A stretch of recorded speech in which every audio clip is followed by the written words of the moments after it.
What's going on, guys? Welcome back to the channel, and today we're doing the 5-month reveal. I have a hat on because I'm super excited to show the results to you guys, and I don't want to ruin it.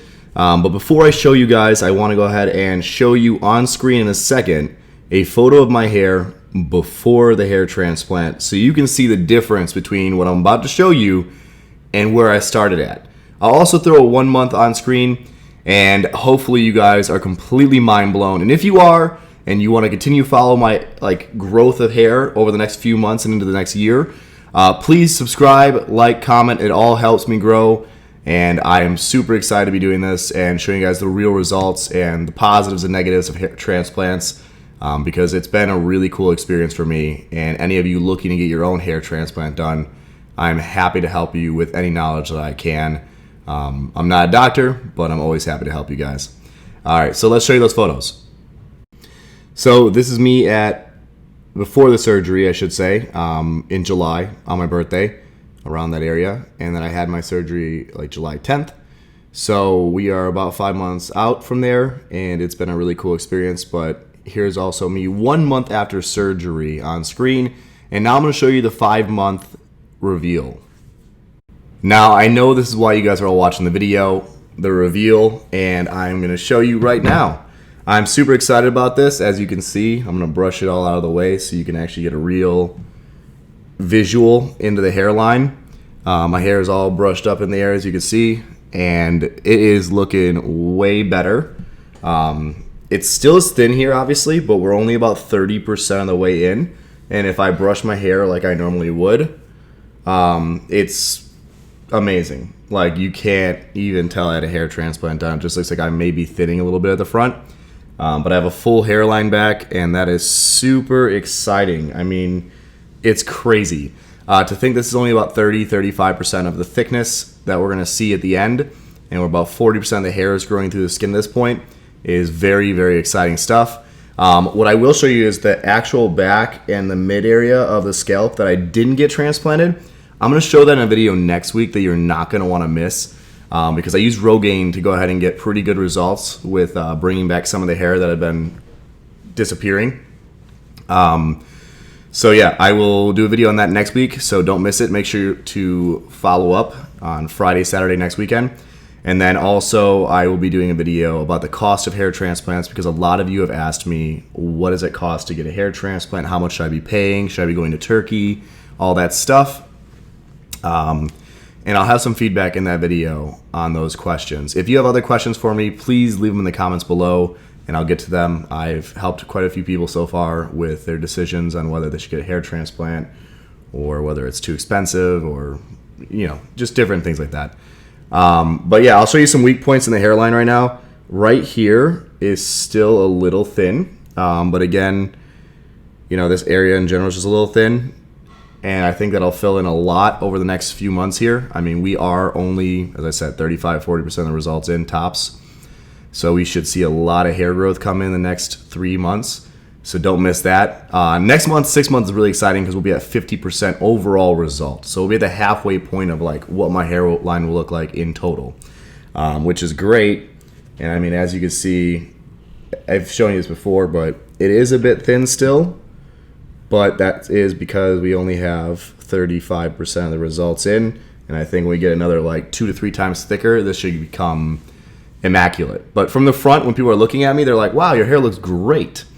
And that's really what you're going for with a hair transplant, right? Like, it's about having the structure of your face back. It's about not having to feel like there's a bald spot. That's pretty much the main thing for me anyway, and I think for everyone else. Sorry about that. My dog is a puppy and ran the room all excited to play. But yeah, so I mean, when you're getting a hair transplant, a lot of it's about confidence and how it appears from the front, because that's how people see you.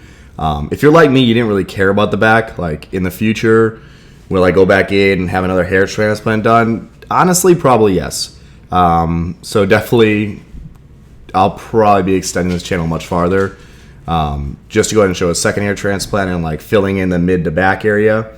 And maybe I'll do FUT to get more grafts.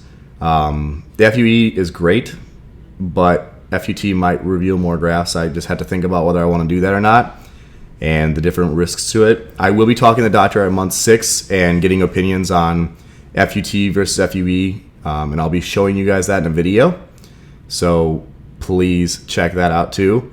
And yeah, a lot of people keep asking me this. There's like half the people ask me like, oh, where'd you go to get your hair transplant? And the answer is Dr. Panine in Chicago. It's Chicago Hair Transplant Clinic. He's really cool. Feel free. I'll put his info in the description below. It's in all my descriptions. You can hit him up. Just get a free consult. There's also other really great doctors everywhere, but he is very knowledgeable, so it's a good starting point or just a good comparison point if you're already looking at other doctors to talk to him, because you really can feel out a doctor and know if one is BSing you by talking to other ones that are knowledgeable. And I'll be honest, I actually almost went with another clinic, and they kind of sold me with the sales technique they had, and I was like, oh man, they sound great. And then I talked to 2 more doctors, one in Texas, one in Canada, and I was like, oh wait, that other doctor doesn't sound that knowledgeable. Like, it sounds very salesy, and like I don't feel comfortable anymore. And then I met Dr. Panine, and not only did I feel like he had the knowledge and stuff, but I also felt like that connection between me and him, and I was like, oh, he's really realistic. Like, he's not really selling me. He's just telling me the actual answers I need, advising me, and basically it just seemed like, you know, as I've said this before, I think, but it seemed like I was talking to an uncle who was kind of like very realistic, even if you didn't want to hear the truth of what's capable to be done. And yeah, I mean, he advised me on my hairline and everything. He was like, hey, listen, we should feather it a little bit, and we should angle it back a little bit so that as you age into your hairline properly, so you don't look like you're 18, 14 years old. You know, you don't want that hairline because you can make it flat and like pull it down far. You know, maybe I will pull the hairline down a little bit, but I like the way it is right now. I think it looks really good with my facial features. Yeah, I mean, who knows? Maybe I'll make it thicker. I don't know. But we'll see what it goes at, like a month, another 2 months, another year. We'll see how it goes, and we'll make decisions then. For now, I'm super thrilled where we're at. Again, it's only 5 months, guys. Like, if I had seen this video from somebody else when I was when I was like starting out, about to get my hair transplant done, and they said, hey, here's me at month 5, I would have been so thrilled, because honestly, I expected to see this at like month 8, month 9. So to be 3-4 months earlier is really, really nice. And that's something I can't really impress upon anyone more than that. Obviously, I want it to be thicker, and I want it to be finished and fully done immediately. But it has been nice to have the continual daily experience of feeling there's more hair coming in. Like, every week I look at myself and I'm like, wow, that's crazy. Is my hair thicker? And it is. Like, it's such a weird thing, because before it was like every month I look at myself and be like, shit, am I losing more hair? So to have the reverse experience is really cool. I mean, a lot of you watching probably already know how that feels, because obviously you're looking at hair transplants. I doubt you have a perfect head of hair right now. But yeah, thank you so much for watching this video. Stay tuned next week when I show the Rogaine one. If you want me to talk about finasteride, I have a really crazy experience with that. I am debating when I'll release that video, because it's a little more detailed, and also I kind of want to have a bit more hair in, because I'm about to tell everyone that I'm not taking finasteride, and everyone's like, oh, Propecia, finasteride, like, you need it. And I want to have some doctors chime in, a couple different ones, so people can actually hear from them whether you actually need to take finasteride after a hair transplant, what the benefits are, what the risks are.